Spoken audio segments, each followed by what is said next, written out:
જે દર્દીઓને સિવિયર છે અને એમને સર્જરી જ કરાવવી પડે એવું છે, તો બહુ કંઈ કોમ્પ્લિકેટેડ સર્જરી હોય છે આની. એ સર્જરી વિશે, કેવી સર્જરી હોય, એમાં શું ધ્યાન રાખવાનું હોય, કઈ પ્રકારની સર્જરી છે, એ વિશે કંઈક માહિતી આપો.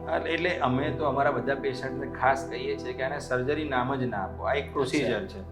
ઓકે. જેમ કે આપણે દાંતની પ્રોસિજર કરાવવા જઈએ કે એ ડેન્ટિસ્ટ પાસે જઈએ કે કાન વિંધાવા જઈએ કે એ બધાને પ્રોસિજર કહીએ છીએ આપણે. Yes. So this is also procedure.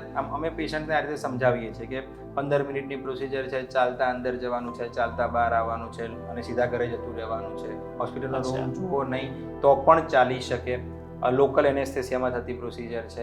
એટલે લગભગ 3 સેન્ટીમીટરનો એક નાનકડો કટ રિસ્ટ લેવલે અને લોકલ એનેસ્થેસિયામાં, એટલે મૂવમેન્ટ તરત જ ચાલુ. બાકી જે પ્રમાણે કીધું એમ ડ્યુરેશન પણ 15-20 મિનિટનું જ હોય છે અને પેશન્ટને ડિસ્ચાર્જ પણ કરી શકાય છે.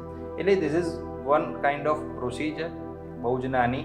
ઘણા દર્દીઓને એવું હશે કે કાર્પલ ટનલ સિન્ડ્રોમની તો બહુ મેજર સર્જરી થતી હશે અને 2-3 દિવસ દાખલ રહેવું પડતું હોય ને, એવું કંઈ જ નથી. લોકલ એનેસ્થેશિયામાં થઈ જાય, 15 મિનિટમાં સર્જરી પૂરી થઈ જાય.